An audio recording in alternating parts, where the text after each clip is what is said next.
প্রেম করে বিয়ে করেছিলাম, দিয়ে বাড়িতে ঝামেলা ফামেলা চলছে, তার কারণ হচ্ছে ও ভাত খাবে না, আর মার ইসে চলছে কথায়, বুঝলি তো?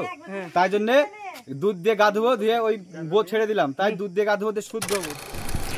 ডিভোর্সের পর বালতিতে দুধ ঢেলে স্নান, ভাইরাল শুদ্ধির কাণ্ড।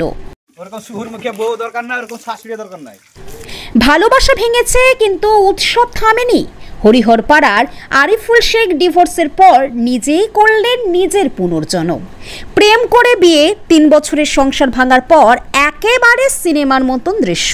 ঘরের সামনে দাঁড়িয়ে বালতি বালতি দুধ ঢেলে নিজেকে করলেন শুদ্ধ।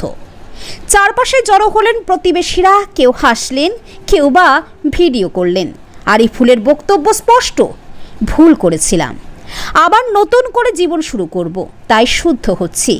তার সতর্ক বার্তা, বিয়ে শুধু প্রেম নয়, পারিবারিক মানসিকতা না বুঝে সিদ্ধান্ত নেবেন না।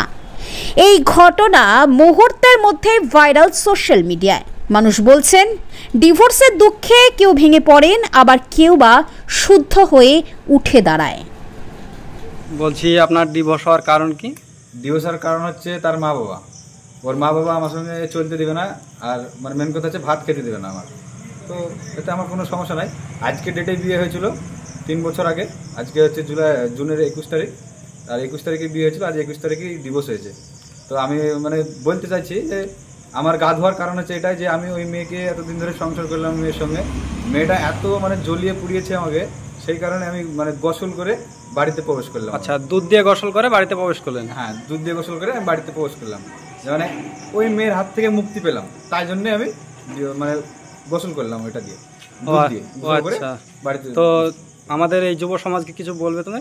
অবশ্যই, যদি কেউ ভাই প্রেম করো, প্রেম করে আগে জানবে যে কি হচ্ছে, না হলে আমার মতো সমস্যা হতে পারে সবারই।